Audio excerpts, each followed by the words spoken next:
say that you don't need to know this. Oh, I am this and that. I don't need to engage with this to understand this.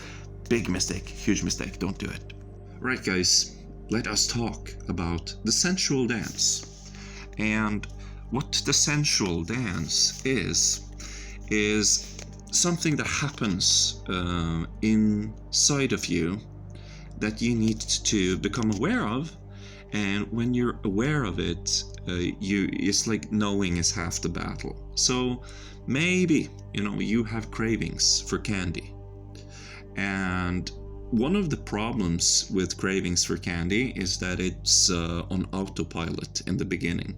So probably many people think they don't have craving for candy, and then they make a journal about what they eat in a day, and then you see, oh shit, there's a little bit of chocolate every single day, actually. So I think I only eat chocolate on the weekends, but if you take Monday to Friday and you add it up, I eat more than on Saturday. And so the first thing you will need 6 days of anticipation. That means abstaining, right? No chocolate, if that's your thing. My thing, I'll be honest with you, is not chocolate. I like citrus, jelly, lips that are sweet and sour and sprinkled with sugar. And I like them together with salty, jelly, licorice skulls sprinkled with sugar. Yeah, and that's like one of my favorites. And I put both of them in my mouth at the same time because it gives me the highest amount of sensual activation. In order to feel this, you will need about 6 days of anticipation, right? And one of the cool things that you can discover is that if you eat like healthy, sugar-free candy or sodas, it doesn't trigger the dopamine, and it feels different when you don't trigger the dopamine, because sugar is really strong, cacao is actually really strong, but you don't feel it because you take it for granted.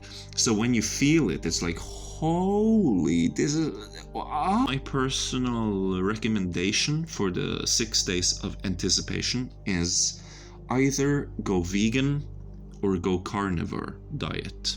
So one or the other, but you're gonna need 6 days to feel this. Start by being mindful of these 3 areas when you eat. So the tip of the tongue, the middle of the tongue, and the back of the tongue. Say 4 areas as well. And so you have here on the tip of your tongue the enjoyment of chocolate after 6 days of abstinence and anticipation is very great. And then you have your teeth. This is your super ego, you could say, and it's here represented as the king reprimanding you, saying, swallow that damn chocolate. And then you have the monk.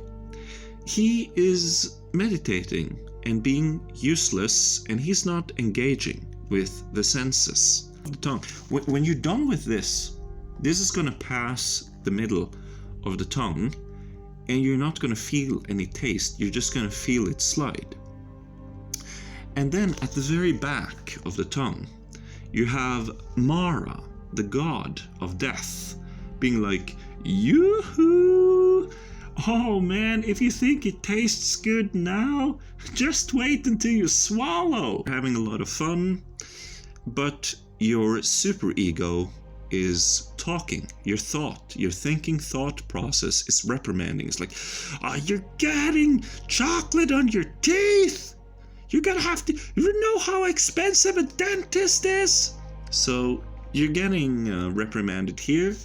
This guy, he doesn't do anything, but the winds here is shoving this chocolate away from you violently without creating any good experience like we have here. No ecstasy, no bliss.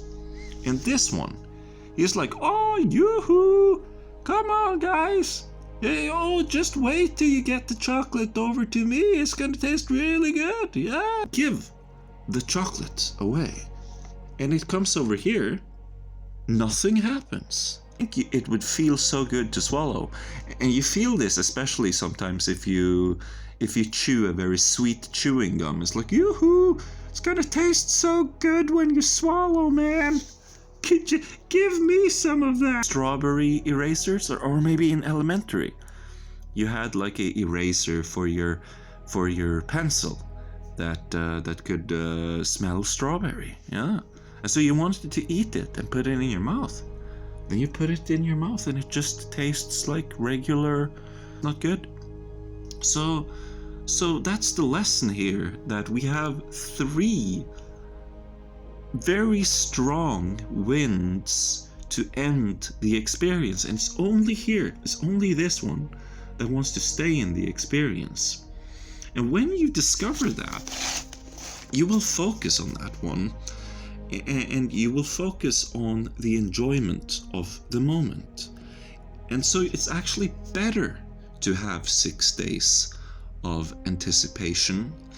And you will also notice if you compensate for your addiction in the weekdays by eating something like sugar-free jelly candies, then you will notice that they don't trigger dopamine. They do not affect you, because you think you're sober.